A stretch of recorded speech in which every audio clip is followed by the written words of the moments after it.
changement de gouvernance et des acteurs. Ce pays, sous Paul Biya,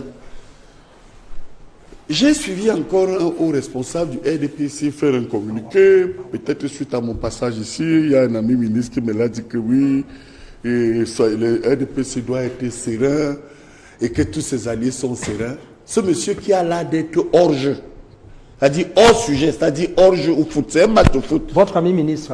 Non, celui qui est à la tête du secrétariat général, je ne veux plus prononcer son nom, il a l'air d'être hors jeu. Au lieu de dire, mais écoutez, mobilisons nos acteurs qui ont ce qu'on appelle en sciences administratives la prise de décision pour construire les routes. Lui, il parle de l'opposition, il parle de ses alliés, alors que ses alliés comme les Bel Bouba et Maïgari, les Chiruma et d'autres disent, nous ne sommes plus là. Maintenant, revenons donc à la route.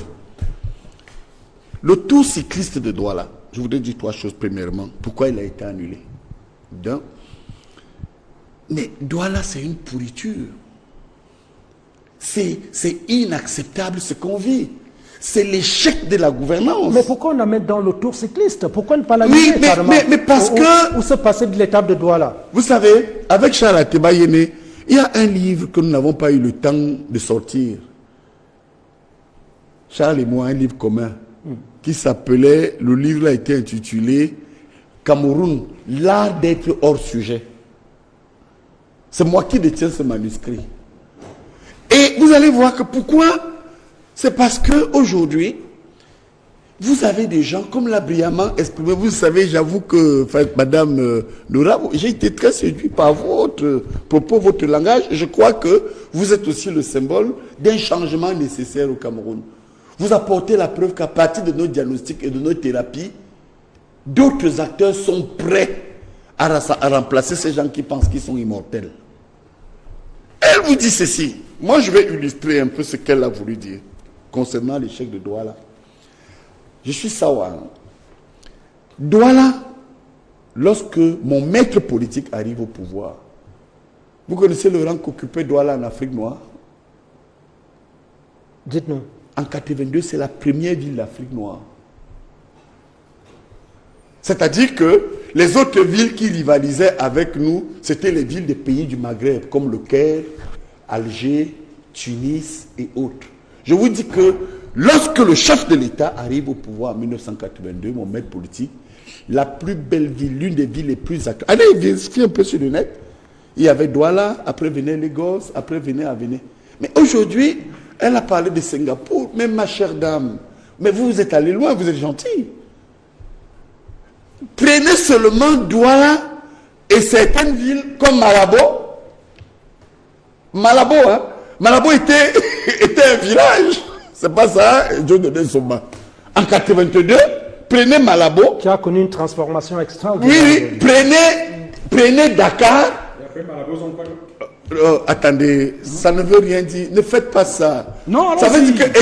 on est ensemble. Si vous me dites, après Malabo, il y a quoi d'autre? Ça veut dire que vous contrariez la position que le président Paul Biya a eu au Congrès. Non, c'est une comparaison inappropriée. Au dernier congrès, il s'agit d'une comparaison inappropriée. Après le congrès du 15 septembre, moi j'ai été à la dernière réunion du comité. Je ne sais même pas si ces gens qui ont été nommés par... où on nous fait croire que c'est le président Paul Biya qui les a nommés pour la plupart au comité central. Je ne sais pas s'ils vont même assister à une réunion du comité central comme moi je l'ai fait. J'ai assisté à la dernière réunion du comité central que le chef de l'État a... Permettez-moi, vous allez voir le lien. Je vous en prie. Vous me punissez. Hein. Non, le président Biya, contrairement à ce qu'il dit, nous avait posé une question au huis clos. Comment comprendre que ce qui se fait ailleurs, il a repris en 2013, nous n'arrivons pas à le faire? Allez voir, donc je vais illustrer quelques zones. Parce qu'à Douala, on nous écoute. Surtout, je suis un chef Sawa, crédible. Allez voir le carrefour d'Ifoni à Douala. Ça ressemble à un champ de guerre. Allez voir le carrefour Abepanda, le carrefour d'Ikamtel, lieu d'Ikamtel. C'est la catastrophe. Tapez Google, hein, ou bien allez voir. Allez voir Bonamoussadi. Allez voir le carrefour de... Je peux même encore parler de Bonadibon, jusqu'à l'hôpital de Bonadibon. Je peux en citer comme ça.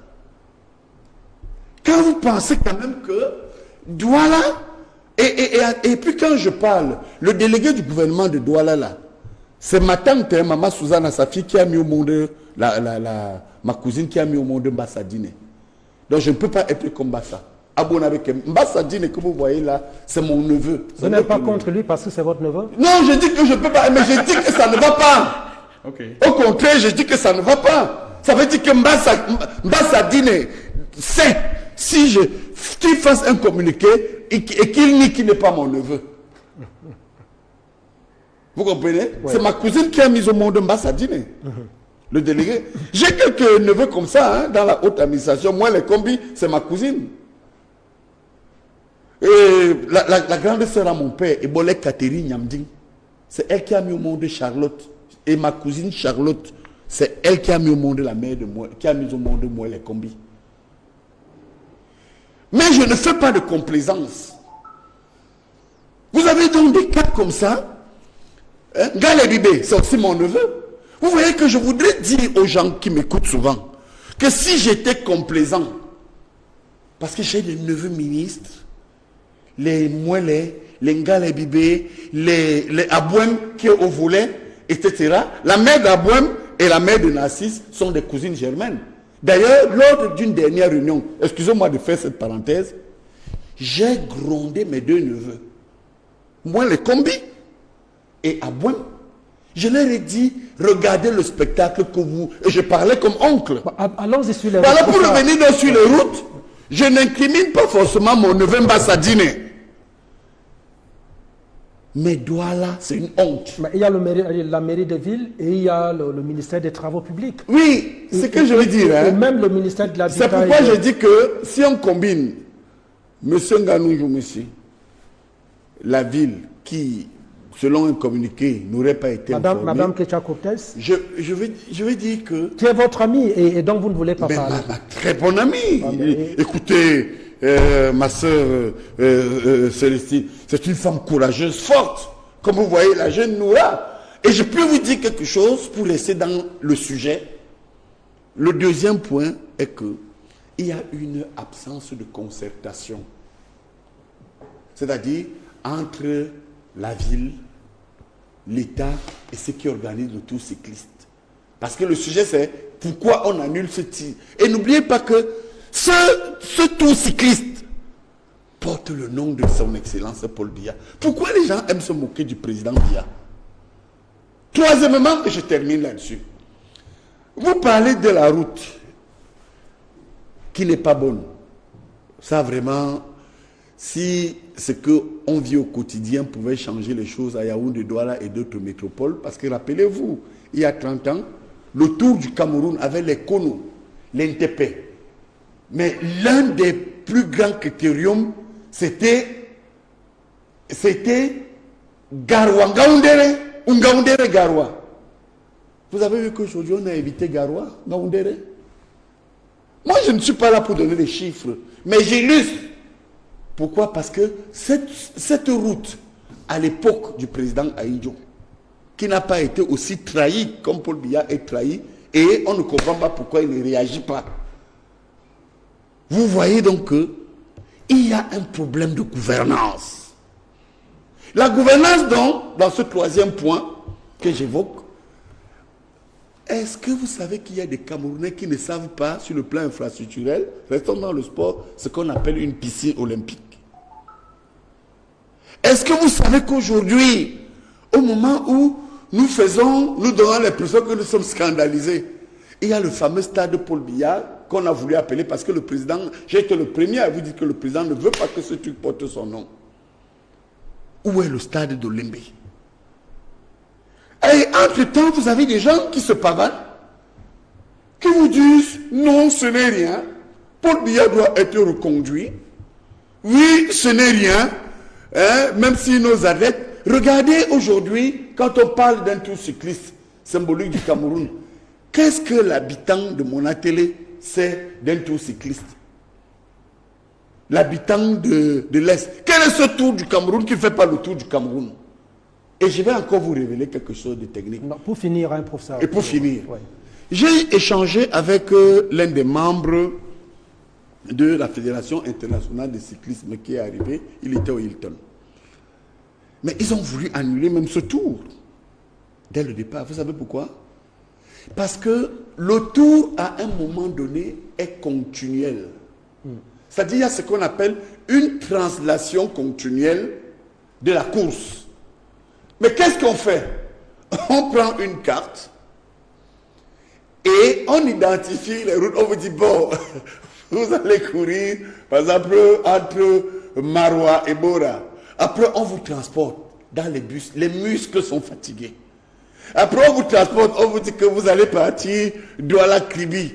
Douala-Kribi, et après, on vous remet dans la voiture. Comment c'est qu'il y a des tronçons qui peuvent faire chuter les cyclistes? On vous amène à Pouma et on vous dit que vous allez faire Pouma-Yaoundé. Donc, il faut reconnaître que, M. Boni-Philippe, une fois de plus aujourd'hui, vous avez mis sur le plateau un problème de gouvernance. Regardez la petite route 45 km, Douala-Bonepopa à Yabassi.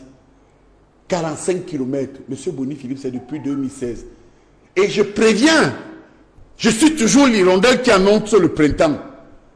Vous allez voir que lors de cette campagne, comme c'est la grande saison de pluie dans tout le Cameroun, si les partis politiques de l'opposition ont un peu de jeu, filmer seulement les routes où les gens vont faire campagne. Mais vous faites quoi là? Vous allez contre votre maître politique? Mais je vais contre vous le laissez prospérer dans cette dynamique. Contre les mauvais acteurs. Mais il est là pour parler. Qu'est-ce que vous voulez? Les mauvais acteurs. Mon frère Manda, monsieur Manda. Non, là, tu n'es pas mon frère. Je m'en fous. Tu es en train de nous foutre. Manga, je m'en fous parce que Manga est mon frère.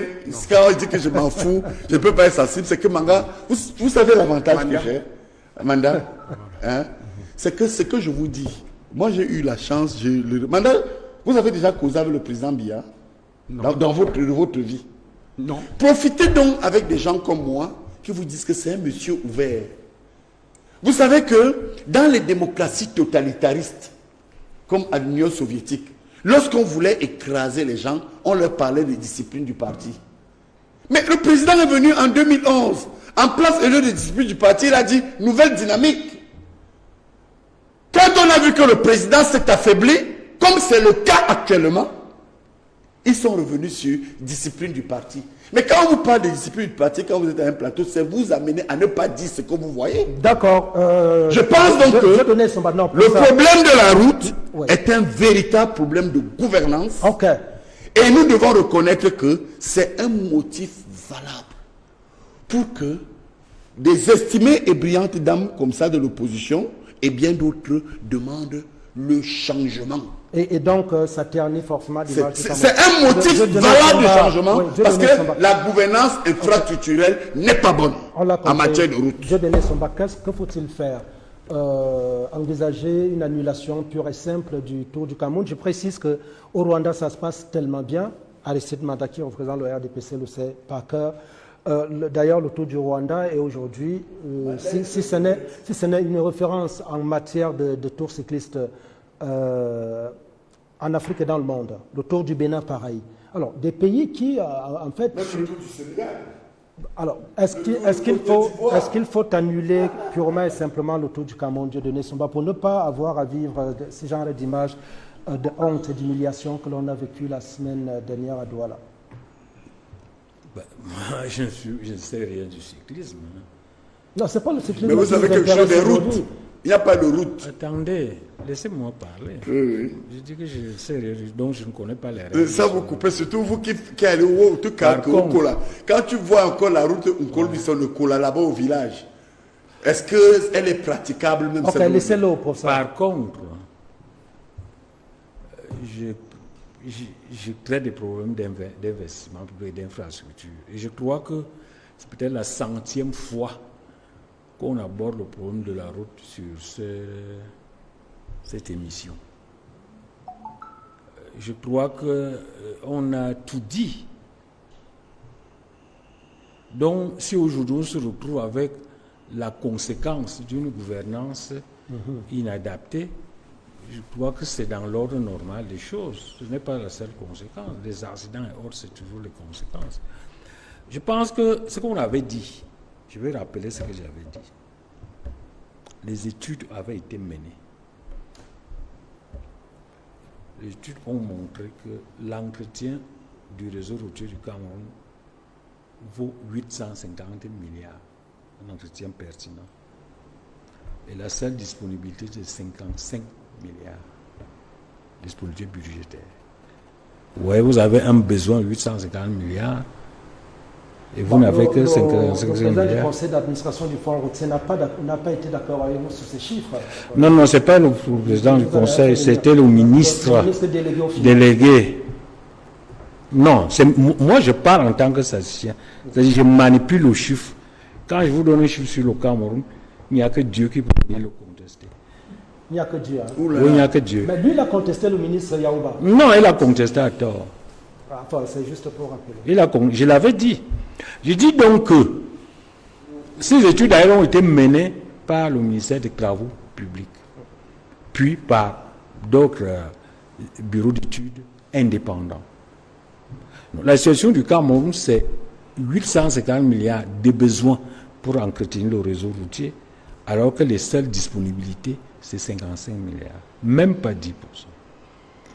C'est dire que c'est le modèle lui-même qu'il faut revoir. Il n'existe aucune possibilité opérationnelle pour le budget de l'État de supporter l'entretien routier du Cameroun. Il faut donc sortir de ce modèle de financement budgétaire. Quand M. Manet dit que on a besoin de ressources, c'est des problèmes de ressources. Non, on ne raisonne jamais comme ça en économie. C'est comme si à la maison, quand vous n'arrivez pas à payer le loyer, vous dites, si j'avais des ressources, vous n'arrivez pas à mettre l'enfant à l'école, vous dites si j'avais des ressources. Non. Vous devez fonctionner en fonction de vos ressources. Je me rends à l'évidence. Non, écoutez, monsieur Man, je vous ai compris. Je dis qu'un opérateur économique normal ne raisonne jamais en termes de manque de ressources. Pourquoi? Parce qu'il configure sa vie en fonction de ses ressources. Vous ne pouvez pas aller vivre au-delà de vos moyens et quand vous êtes coincé, vous commencez à dire je n'ai pas besoin, je n'ai pas de financement. Non. Vous financez, vous fonctionnez, vous ajustez votre vie en fonction de vos moyens. Ce que vous avez comme moyen, c'est ça. Hein? Vous ne pouvez pas prendre des initiatives qui vont vous dépasser et puis quand vous êtes coincé, vous commencez à dire mon problème c'est l'absence de moyens. L'absence de moyens, ce n'est pas un argument. L'absence de moyens est tout simplement une preuve de mauvaise gouvernance.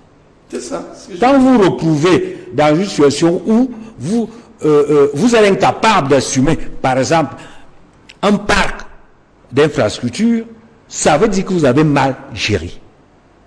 Parce que normalement, l'argument, ce qui me manque, c'est les ressources, c'est les moyens, c'est un argument qui n'est pas tenable en économie. Et dans ce sillage-là, on annulerait pour amener à notre... Non, j'ai bien, non, là, moi, je ne parle pas des problèmes de cyclisme, même des autres conséquences. Je dis tout simplement que nous avons un gouvernement autiste, un gouvernement qui ne veut rien comprendre. Ce problème a été posé et reposé, à savoir que il n'existe aucune magie qui peut résoudre le problème des routes par le budget. Ce n'est pas possible. Il faut donc trouver d'autres modèles. Et il existe d'autres modèles. C'est par là qu'il faut aller. Et depuis qu'on le dit, on parle autant, je vois de temps en temps le ministre des Travaux ou bien le gouvernement désespérément chercher quelques miettes pour essayer de mettre à niveau quelques routes. Mais vous êtes dans un modèle insoutenable. C'est-à-dire que de manière technique, ce n'est pas soutenable. Mais vous persistez dans ce modèle. On avait adopté la décentralisation et la privatisation, les deux grandes réformes auxquelles a abouti l'ajustement structurel. C'était pour désengager le budget de l'État. Un grand nombre de routes sont capables de s'autofinancer. C'est-à-dire, on crée des sociétés de gestion de ces routes. On peut créer dans des villes comme Yaoundé, comme Douala, une fiscalité spéciale pour les routes urbaines. Il ne faut pas oublier que Yaoundé et Douala, le revenu moyen par habitant, c'est 8 fois la moyenne du Cameroun. Donc, il est possible de concevoir des formes de fiscalité pour résoudre ce problème dans les villes. Mais cette forme de focalisation sur le budget, alors que le budget est trop insuffisant, et qui conduit les gens à dire c'est l'absence de ressources. Est-ce qu'on peut justifier l'échec d'un programme sur la base de l'ensemble Est-ce qu'il ne faut pas purement et simplement ne pas inviter au Cameroun des événements qui vont amener les étrangers à regarder le spectacle désolant que l'on offre chaque fois que les étrangers se retrouvent dans notre pays, dans nos murs? Monsieur Bonu-Philippe, oui.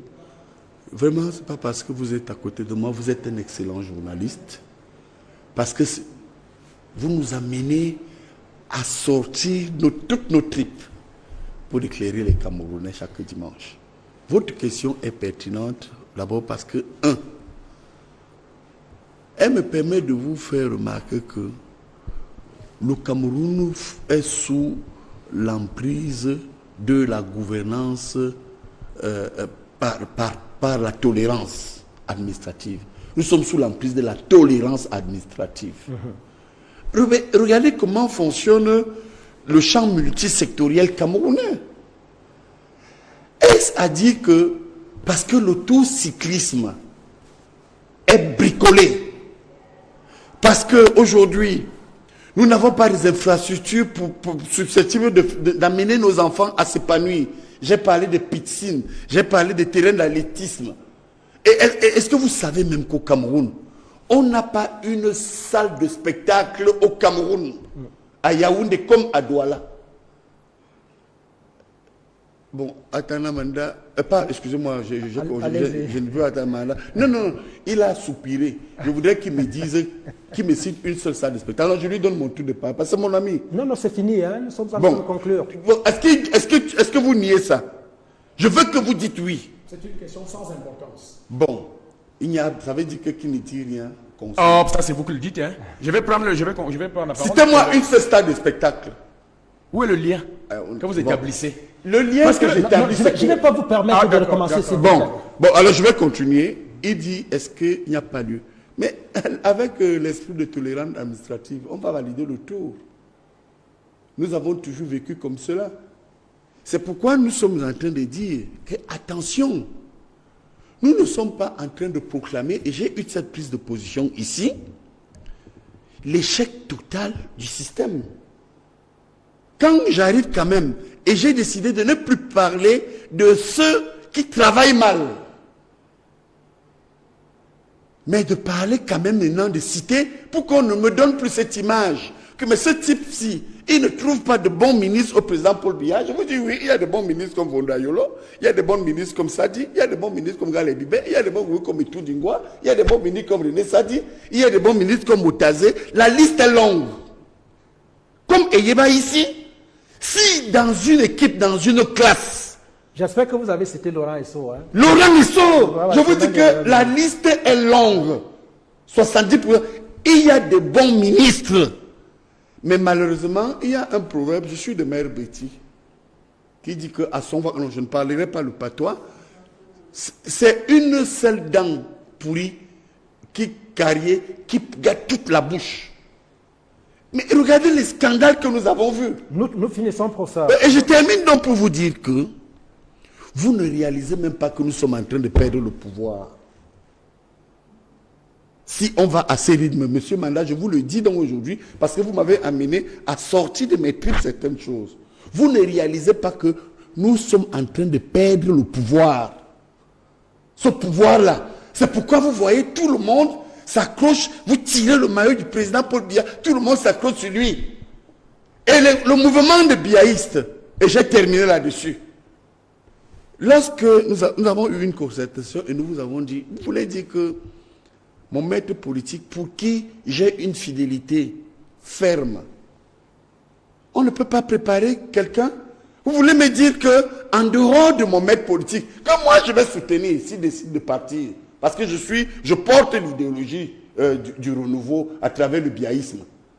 Qui ignore qui peut bien faire l'affaire actuellement face à ses opposants? Vous-même vous le savez.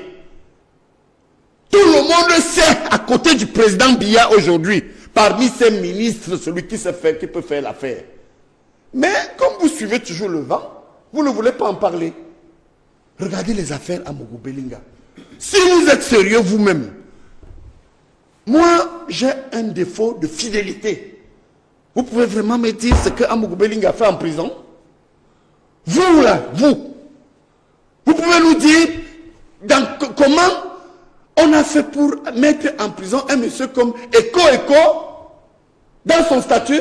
Vous pouvez me dire, vous êtes de la Mefoua Kono, que Atana Mebara est en train de faire 17 ans de prison. 17! Ce monsieur a fait quoi? Pour être crucifié jusqu'à ce niveau. Vous ne comprenez même pas ce qui se passe.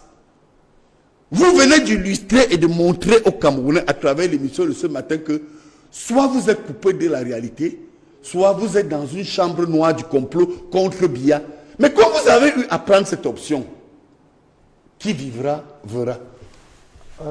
L'élection arrive. Arsène Manda, je vous donne 2 minutes. Merci beaucoup. D'abord, ce que je voudrais pouvoir dire à mes compatriotes cette fois-là, c'est de leur apporter un message de sérénité, un message d'espoir à côté de la rhétorique du chaos, du noircissement. En l'état actuel de notre dispositif, de notre corpus, les statuts de RDPC sont sans équivoque. Il ne m'appartient pas d'imaginer un scénario par lequel un autre candidat, par exemple, viendrait à l'élection. Alors je me fixe donc à nos statuts qui sont sans équivoque. Paul Biya est le candidat du RDPC. Le secrétaire général nous a confortés dans cette posture en nous demandant de ne pas avoir peur.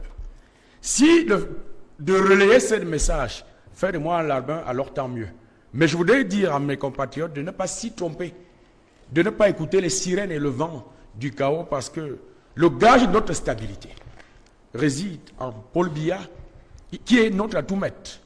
Voilà pourquoi effectivement nous citons son nom, parce que fort de son aura, compte tenu de ce qu'il impacte, compte tenu de ce qu'il représente au plan mystique, cosmique, compte tenu de ce qu'il est. Au moins là, vous rejoignez le professeur. Ce qu'il est. Non, mais non, c'est lui qui parle en tantôt de remplacement, que quelqu'un qui va faire l'affaire. Nous, on n'en est pas là.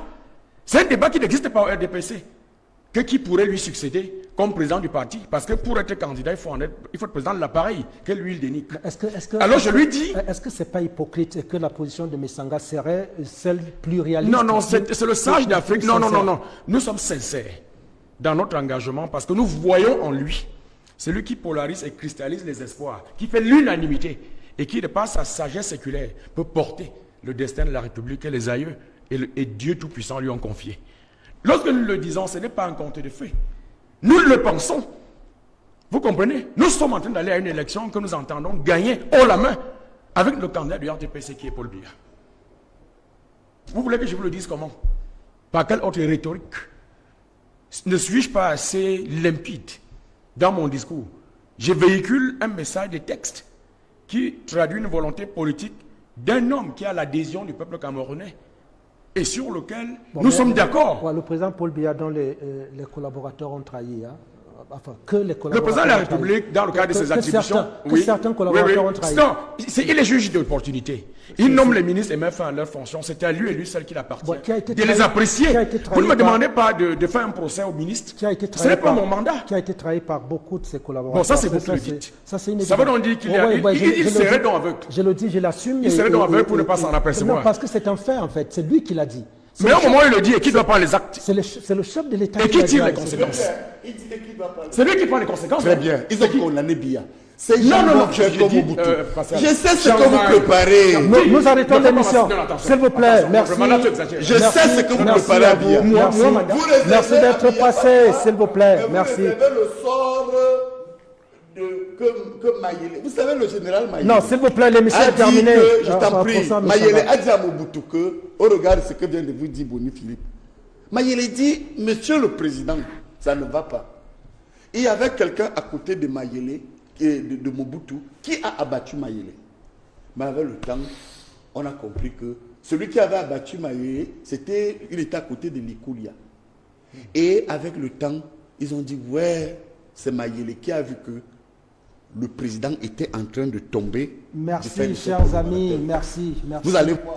Merci d'être Et passé. ne fuyez pas quand le nouveau président va arriver, parce que le président Paul Biya lui-même. S'il vous plaît, professeur. Non, le président a dit. L'émission est terminée. Non, le président a dit. On va pas je verrai si je vais aux élections. Ouais. Je corrige aussi quelque chose. Merci à vous. Ou je me repose au village. Donc je suis Merci. dans la position du président. Ok. Il peut partir quand il peut se reposer au village. Merci beaucoup. Merci. Merci Aristide forcez-le. Manda. Merci Aristide Manda d'être passé.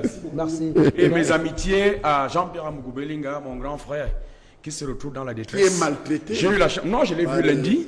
Par Au tribunal, j'ai été heureux de le voir heureux, scintillant. c'est ça. Et je lui ai demandé de garder le moral et qu'avec l'aide de Dieu Tout-Puissant, il nous retrouvera soutenez certainement. les- Je souhaite de tout cœur, comme c'est la justice, je ne vais pas faire de commentaires, mais humainement parlant, je voudrais lui manifester ma sympathie.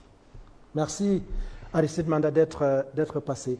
Alors, dois-je vous dire que vous avez rempli votre contrat ce matin. C'est la première fois que je vous ai en plateau et c'est le professeur Messanga qui l'a dit, vous êtes brillante. Merci beaucoup. Merci et revenez-nous. D'accord, merci. Merci à vous.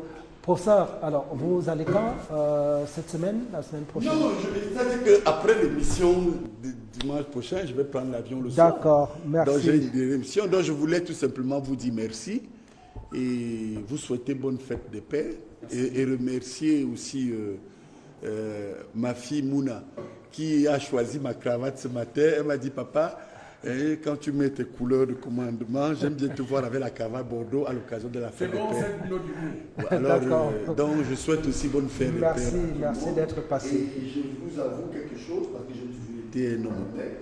Monsieur Manda, bon, mon frère, il est dans son rôle, mais je salue vraiment ce type de représentant, vraiment Madame Nora, chapeau. Je ne vous cache pas que j'ai été très impressionné par vos qualités.